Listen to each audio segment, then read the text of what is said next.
Hello everyone, welcome to Coffee with Dragons. My name is Nicole White, and tonight I'm going to be showing you how to make this really simple earring set. I have one already made so I could show you what it looks like. We're going to be making the other one. And what you will need for this is you'll need one bead. It needs to be a relatively small bead. I'm using Freshwater Pearls. You'll need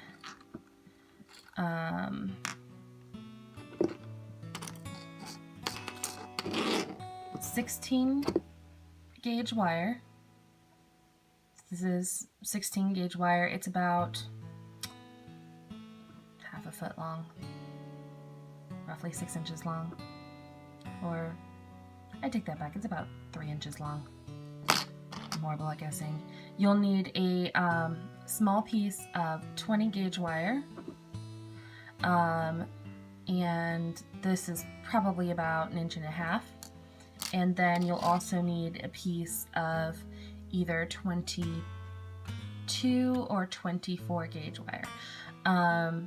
I believe this is 24. Most of these pieces were actually pulled from my scrap bag, so I no longer remember exactly which gauge they are.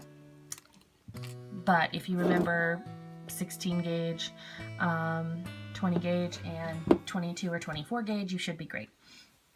You will also need your tools, so I'm going to move these to the side for a minute. You'll need your round nose pliers or your 3-in-1 tool, depending on which one you prefer. I prefer the 3-in-1 tool. You'll need your flush cutters, and you'll also need a needle nose pliers or flat nose pliers. I use the needle nose pliers, but I have a tendency to call it a flat nose pliers. You can get all of these tools either at Walmart or Hobby Lobby, or you can order them on Amazon. I believe you can get a set of 3 tools at Walmart for about $7. So, for the earring hook, you're going to need a hammer and an anvil. The step for the earring hook is not necessarily needed. You don't need to hammer the earring hook, but I'm going to work hard in it a little bit. And then now we get to the fun part, because today I decided we were going to have some fun with wig jigs. And so what I'm going to show you is what a wig jig looks like. So this is a wig jig that I got at Walmart. I believe I got it for about $10. And it's not very expensive at all. It's a very awesome tool to have. And if you're going to be wire wrapping, see what this comes with? This comes with little pegs that you stick in the hole, and then you wrap the wire around the pegs. So the pegs look like this.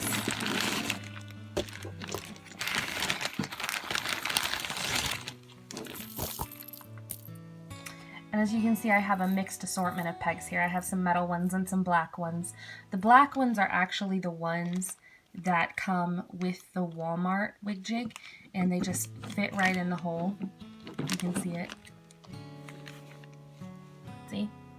And you wrap your wire around the pattern that you make with the pegs. And the ones that you get at Walmart also come with an assortment of larger pegs. See? And these also fit in the holes, and then you can wrap your wire around those for a wider wrap as well.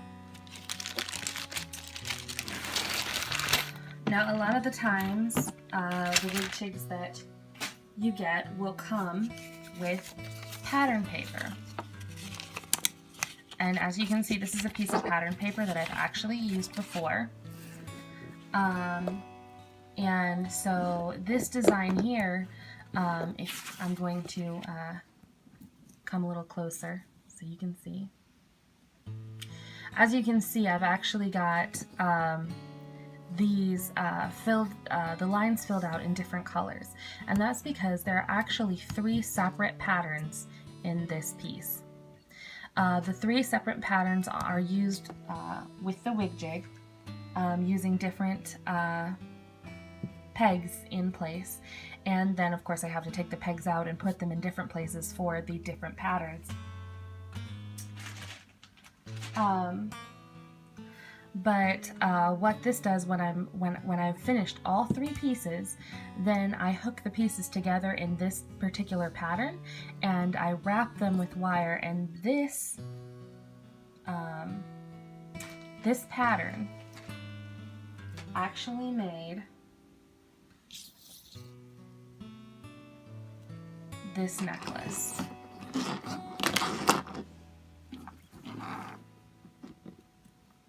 So if I were to, I'm actually going to come a little closer for you.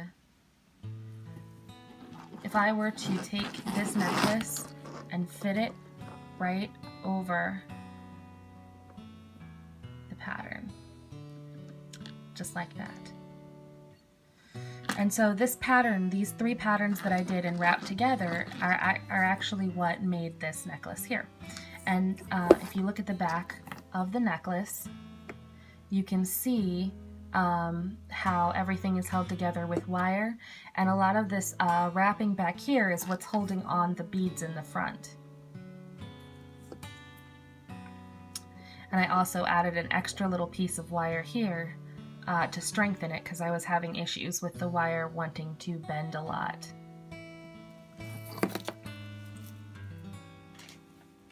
So your wig jig, if you get it from Walmart, should come with a pattern piece. It's not very big though. I'm going to turn this one to the side. Mine only came with this little piece here, which is in 2. And as you can see, they're almost gone. If you run out of wig jig paper, no problem. Here, I'll show you a little trick that I learned. If you go to Walmart into the notebook section, look for graph paper, and you can actually take your wig jig with you when you're looking for the graph paper, because what you want to see is you want to make sure that the holes in your wig jig line up with the corners of the squares on the graph paper. And I had a pencil that I'm looking for, but there it is. So you want to make sure that the holes of the wig jig actually line up with the corners of the squares in the graph paper. And if they do, there's a good chance that there will also be holes. There will also be holes that line up with the center of every square. That is perfectly fine. In fact, that's fantastic. I'm going to zoom in a little bit so you can see. So if we line up these holes with the graph paper, you can see that this hole is sitting right over a junction of the square. These holes are sitting right over a junction of the square, and this hole right here is right in the center of a square. If you keep that in mind, you can really create almost any pattern using graph paper. It's really fantastic. And I've done quite a few different patterns. I don't think I have any in here, but I just went and bought several, graph notebook papers or notebooks from Walmart and made sure that they matched up with my wig jig, of course, before I bought them, but it was really useful. So today, to make this earring, we're actually going to be using, to make this earring here, we're actually going to be using this pattern. And as you can see, I've got my notebook laid out straight here, but this pattern is at an angle. This is because of where the pegs actually sit on the wig jig. And so what I usually do when I'm drawing a pattern is I'll come up with an idea of what I want, keeping in mind that each corner is going to be a place where I can put a peg, and each center is going to be a place where I can put a peg. So then what I will do is I will draw my pattern according to what I want. I'm going to start here. As you can see, I already kind of have the pattern sketched out, but that'll make it easier for you to follow along. So assuming that this is a peg, I would start my wire going around this peg. I want it to come up, and I'm going to assume that this corner here has a larger peg in it. So like, kind of like that, one of those large ones that I showed you. So then my wire would come up, it would come up around this corner, which I'm assuming has another peg. It would come down around this wire, and then I want it to come all the way down to about here and back around. And that's where it would end. So there we go. And so what I'm going to show you is usually I'll do when I'm starting, I'll put a line there so you can see that it's starting, and I'll put an arrow here to show that that's the way that the wire goes out. I usually put X's where I mark it to. And then if I'm worried that I won't be able to see the exact X's underneath the wig jig, which is another reason why I really like the wig jigs at Walmart, because even though they're plastic, they're clear, so you can see the wig jig underneath, or the piece of paper underneath. But if I'm worried that I won't be able to see my X's underneath, then I'll just go to a different spot on the paper that's a little clearer, and I will count off the X's and I will remark them. So let's assume that this X here is going to be the one that marks this starting point. And so I know that if I go 2 squares up and 1 square over from that X, that's where my big circle is going to be. So 2 squares up, 1 square over, that's an X, and that's where the big circle is going to be. And sometimes I'll put a circle around that one if it's going to be a larger peg. And I know that right across diagonal from that one is where the other X is. So then I will just mark another X for another peg. And I'm going to come back down to the starting peg. And if you notice, it's just 1, 2 over for the last one. So 1, 2, and I'll mark an X. And that way, if I'm worried about it, I can set my wig jig down.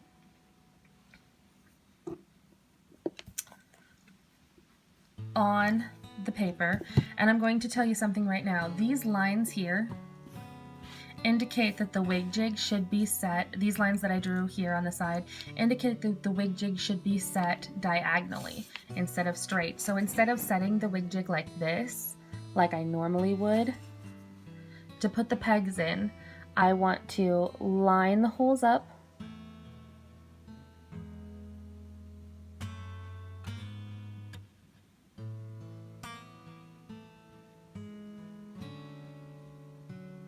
and I should be able to line them up. Why am I having... Oh. Well, it looks like I can do it straight too. I originally had done it diagonally, but it looks like I can do it straight too. So then I would just put the pegs in right where I can see the X's through the wig jig. I already happen to have that pattern filled out on a separate wig jig, and as you can see, it lines up perfectly with the X's in the frame. Here, we'll move it down so you can see how the wire will go.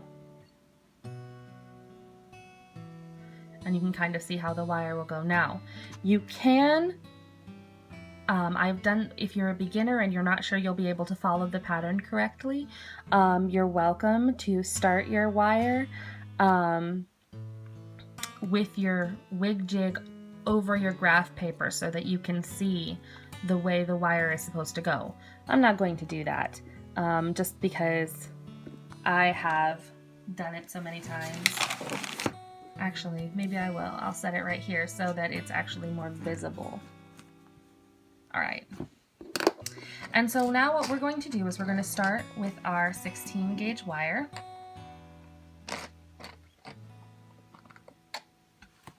And our pattern wanted us to start on this peg here. So what we're going to do, and if we pull the pattern back down, you can see that the pattern says we start and we go, the pattern says we start here and go this direction. What I usually do to start, especially if I'm working with a slightly smaller piece of wire, is I will take the wire and I'll give it a bit of a turn, a bit of a curl.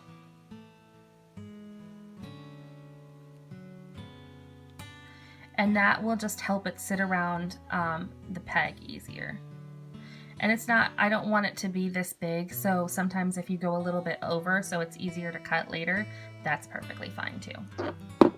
But what we're going to do is we're just going to sit that right over this peg. And now, following our pattern, we're going to take our wire and we're going to go around and in between these two pegs here. And then we're going to come back around this peg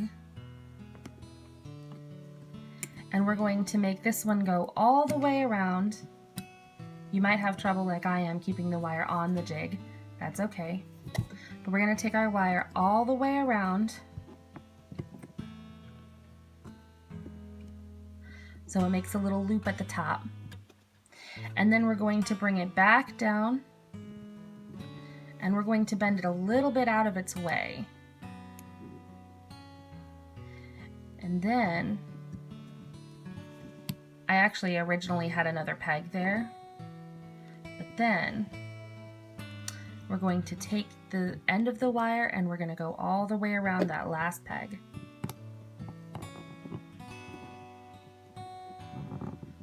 Just like that.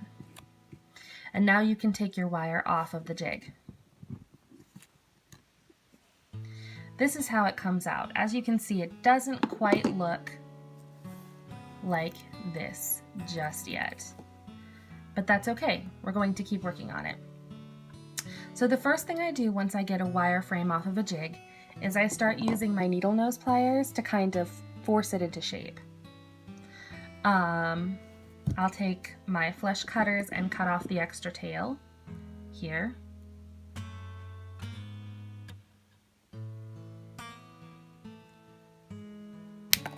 There we go. And I don't want that big of a turn in the wire, so I'm actually going to cut it a little bit smaller and adjust it with my needle or with my round nose pliers. And sometimes if you grip the wire a little too hard at a time, you'll pull it and it'll make that snapping sound. But it doesn't hurt the wire.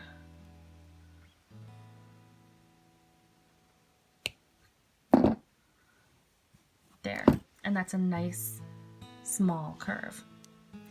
Now we'll take and we'll do the same thing with the other tail. Just give it a little bit of a snip. Actually, I'm going to snip it again. And we'll make that curve nice and tight and small with our round nose pliers.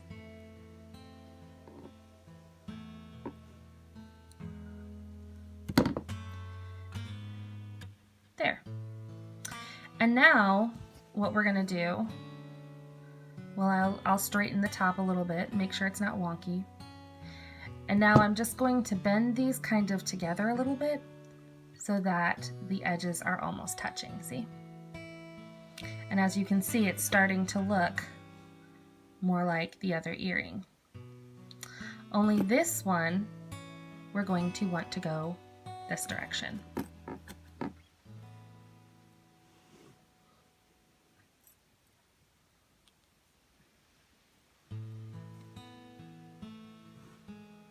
Because we want them to be opposite. Now, I am going to actually make this curve just a little bit tighter, I think.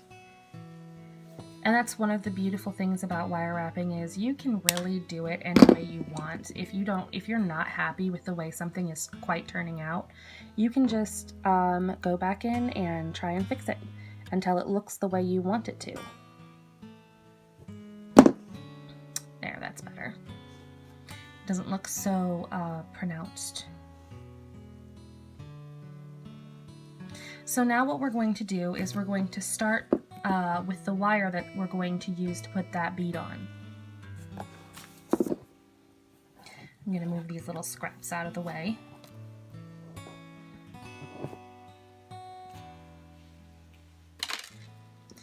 And that will be your smallest, your thinnest wire, which is, I believe, the 22 or the 24 gauge.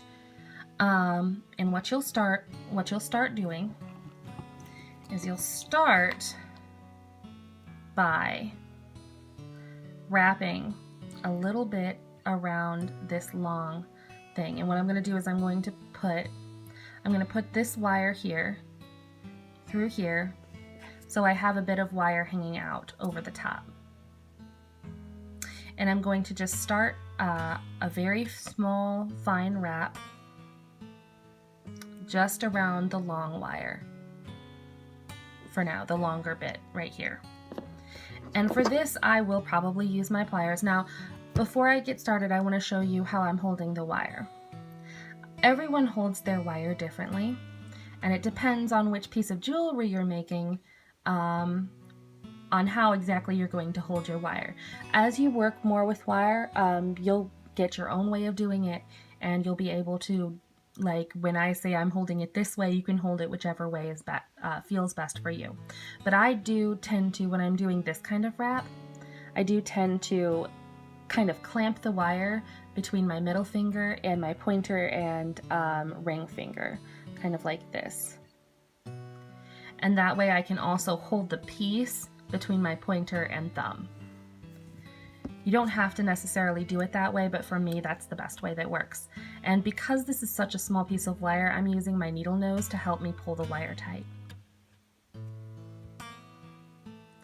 And as you can see, what that accomplishes is it makes a nice tight little curve right there. And so we'll just take the wire around. We want our curves to be nice and tight and flush against each other, which means that they're all pressed tightly against each other. So if you look, you can see how they're kind of separated. So I'll take my pliers and I'll just gently squeeze them until they're nice and tight against each other. And we just want to keep them going that tight. Now my wire slipped. There we go. And so once you've got about 3 rounds, that's when heading down, that's when we're going to go ahead and we're going to loop it around not just this long wire, but also we're going to hook it through this hole here. And this is what's going to keep the piece together. So when you're doing this one, you're going to want to make sure that the wire loops that you did here are nice and tight in that corner. If they're tight in that corner, then when you pull these loops tight, you won't have so many issues trying to keep them flush.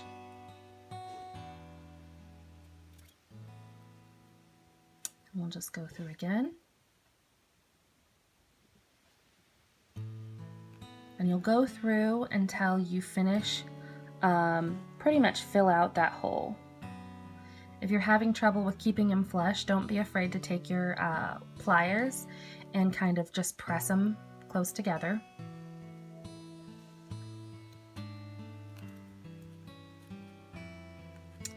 With the thinner wire too, you don't, like I'm using the needle nose pliers to help me pull it through, but you don't want to pull too hard. Yes, it is important to make sure it's tugged tight, but if you pull too hard with the thinner wire, you will break it.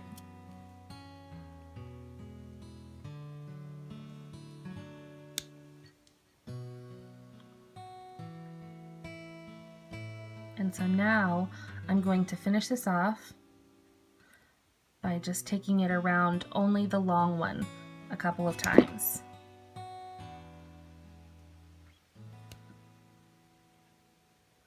And just pressing it in and pressing it down. Just like that. And so what I'll do then is I will then straighten it, I will then press it, I'll make sure that it's all flat and flush together so that it all looks very uniform. And now what we're going to do is with the rest of this wire, we're actually just going to continue wrapping. We're going to continue wrapping this long bit here.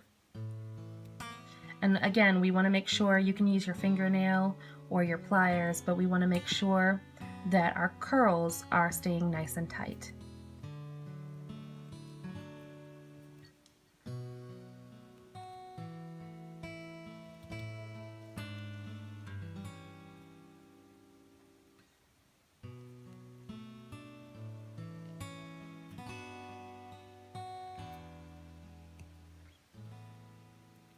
And you just keep going.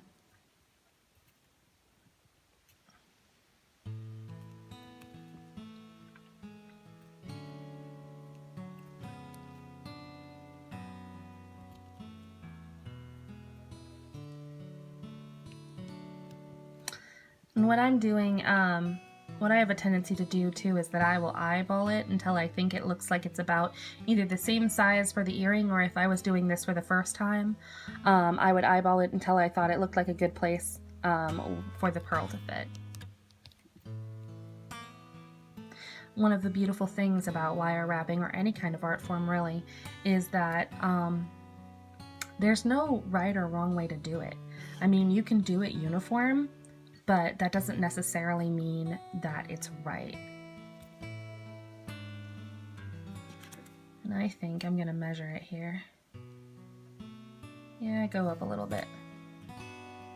Yeah.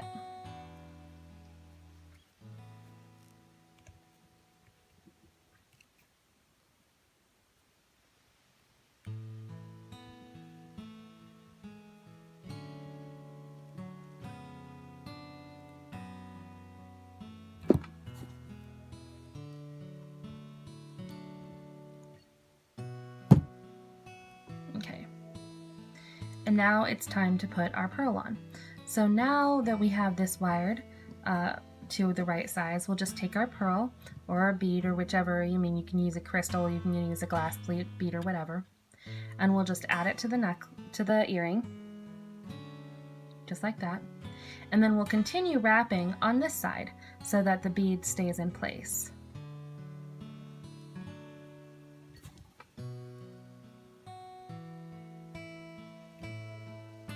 And this time I am using my pliers because I want to make sure, at least with that first turn, I want to make sure it's nice and tight.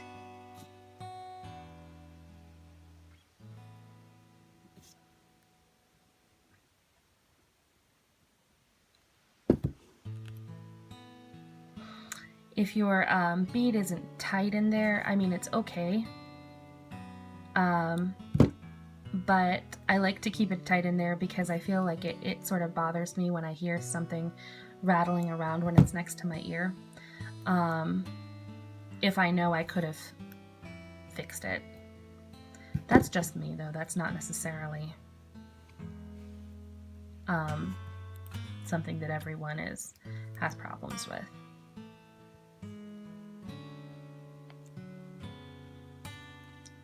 And for me, I'm just going to wrap this around until it's finished, but you might have a longer piece of wire and need to cut it short. If you do cut it short, just use your needle nose pliers, much like I'm doing here, to make sure that the end is nice and curled around so that it doesn't catch on skin or clothing or get caught in your hair.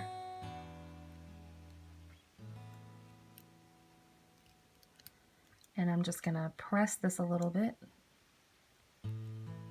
Go. There we go.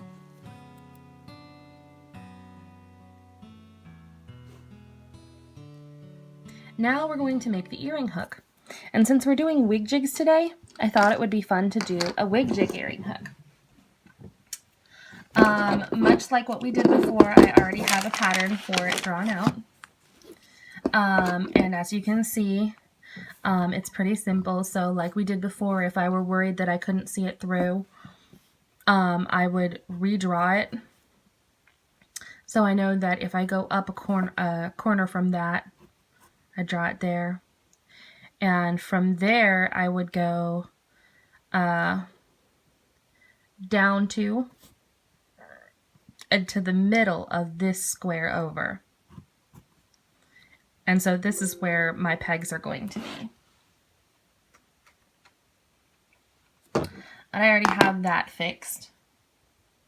So if you can kind of see how that goes.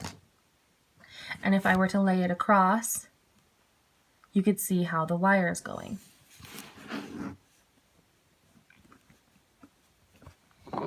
And so we'll start our wire on this side, and we'll come around, up and around, and go around like this. So much like we did, we're going to use our 20 gauge wire for this. Much like we did with the last one, I'm going to take and I'm going to curl the end of it just a bit to make it easier to keep in place. So I'll take my needle nose pliers and kind of curl the end around a little bit like that. And then following the pattern on the thing, I'm just going to set this against, set that right there on the pattern, and then take my the rest of the bigger part of the wire, and I'm going to come around just like that,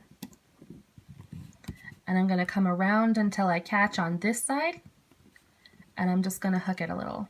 It doesn't have to be very hard, just a little. It's not very bent, so it's kind of hanging like that. And then I'll pull it off. Much like the first time when I pulled the other piece off, it's kind of a little bit out of shape yet. So you just take your needle nose or your fingers and you kind of shape it so that it's sitting straight.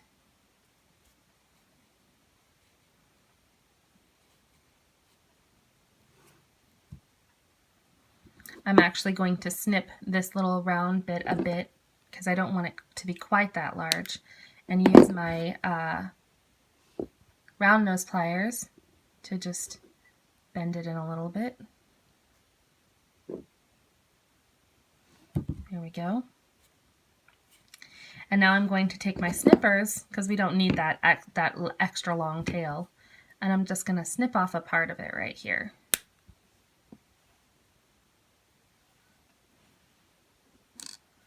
A little bit more. There. And now what I'm going to do is I'm going to take my hammer and anvil. This is the part where we use the hammer and anvil. Got my jewelry anvil and my jewelry hammer, and I'm just going to set the earring hook down and very gently I'm going to hammer on it. And what this does is it work hardens the earring. So if this is a dead soft Parawire that I'm using, and so what it'll do is it'll work harden the earring so that it doesn't try to bend out of shape too much.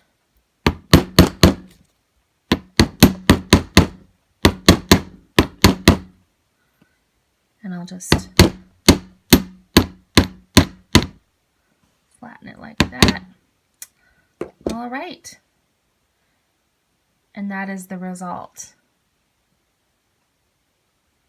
So now all you do is you take your needle nose or your round nose, depending on which you prefer. I'm actually going to use my needle nose today. And you don't want to pull out on it, you just want to gently either pull it to the side. You don't want to pull it out this way. You want to either pull it up or down a little bit. So just pull it to the side a little and take our earring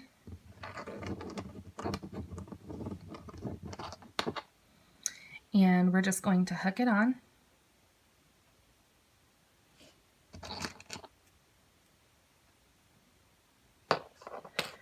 And you want to make sure it's actually going the right direction. So I actually hooked it on the wrong direction. So we're going to hook it this way. And then just close the earring.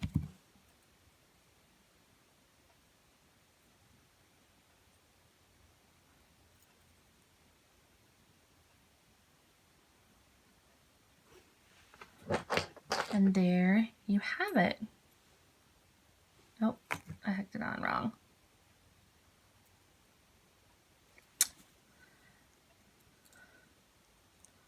What I didn't realize when I was hooking it was the fact that this one was laying the wrong direction. So if that happens, and it does every once in a while, just open it again and replace the earring so it is the right direction. And then just close it.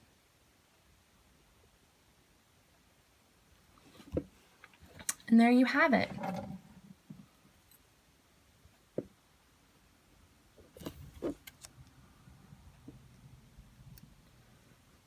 And your earrings are all ready to wear, ready to go.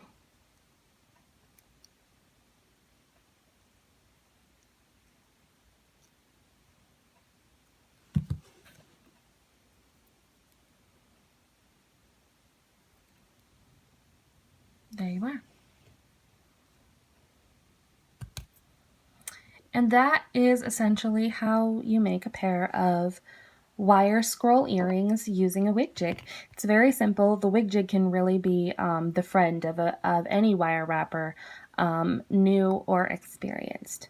So I hope you had a good time and you learned something, whether you are new at wire wrapping or whether you've been wire wrapping before. If you did like this video, please feel free to like and comment and subscribe. I will be posting more videos in the future as I try to get a sort of schedule going for this sort of thing. Have a good night.